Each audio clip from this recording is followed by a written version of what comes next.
Let me get this thing out of the way. I don't really know what to do with this. 30 grand today, guys. We caught big bass of the knockout round. Worth 30 grand, the Berkeley big bass, $30,000 check, guys. We caught it actually on a Berkeley bait. We caught it on a vibrating jig with a Berkeley power bait power stinger on the back. Today was fun. Man, we ended up, I think we were third or fourth out of the group. So we made the top 10. We move on to the next round, which is tomorrow, the final day, 10 guys fishing. Not only does first place get a $100,000 check, Big Bass gets a $100,000 check. So there's a lot of money up on the line. Hopefully we can keep this train rolling. I don't have my numbers in front of me. I think I had roughly 60 pounds. I'm going to say maybe 17 scorables, somewhere in that ballpark. I had 3 5.5 pounders. I actually had big bass at one point, 512, and almost instantly Edwin Evers caught a 512 and tied me.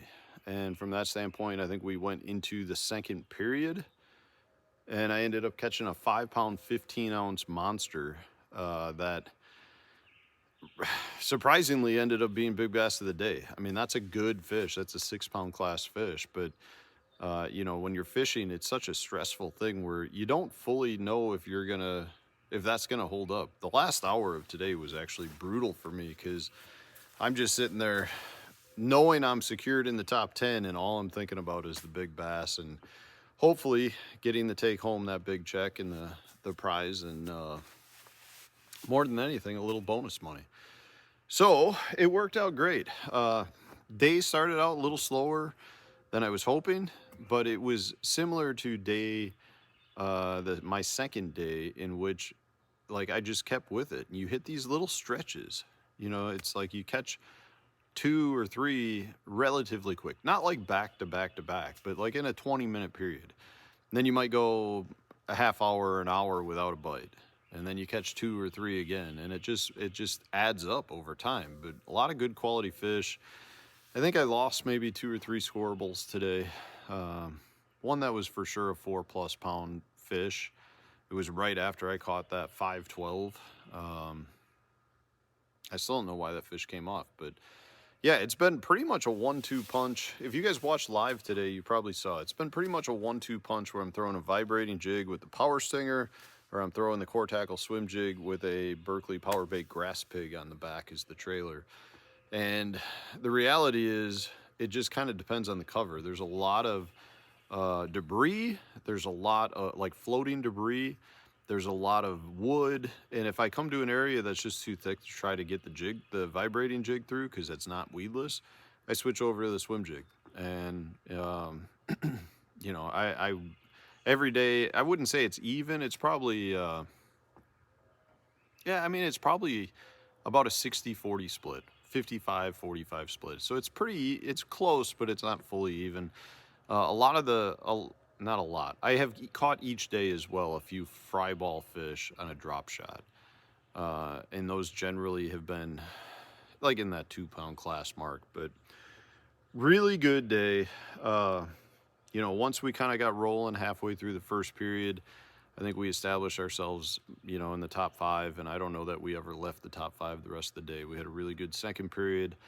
Third period, we spent most of the day, or most of that period, that last 2.5 hours, just looking for new water, trying to really isolate the stretches that I like the most so I can concentrate on those tomorrow, versus kind of wondering where else I can go. Today we covered a lot of water that I was able to write off, found a few little areas that I think could produce a fish or two, and we'll see. I feel good. I mean, I feel really good about tomorrow, not necessarily just because I know I'm catching good quality fish, but the very worst case scenario is the pattern dissolves and I can't get bit, in which case it means I'm in a big fish derby where you make the right cast one time, you could still potentially win $100,000. So from that standpoint, it's exciting. I do have some things I still need to get done tonight, so I'm not going to get into too much details just from the standpoint of I have a lot to do and it's already almost time for bed.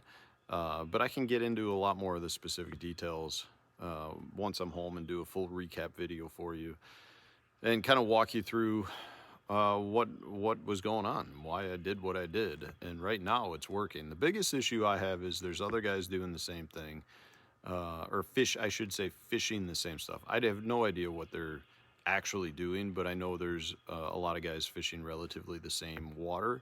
So that's going to be an issue. Hopefully it continues to hold up.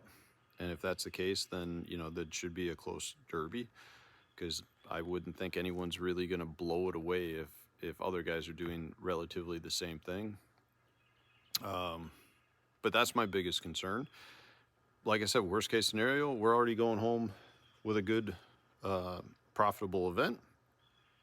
And, you know, you have a shot at big bass still. So hopefully we can either bring home the tournament or we can solidify a big bass.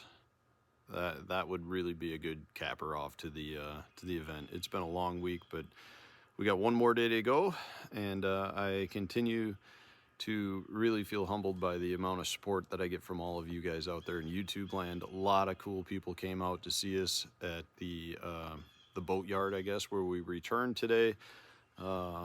It's always nice just to meet you guys out there. So thank you again for your support, and stay tuned. One more day to go. One more day. Hopefully we can end this thing with a bang. Maybe add another one of these guys. So thanks for watching, and stay tuned. We'll have a new video coming out tomorrow.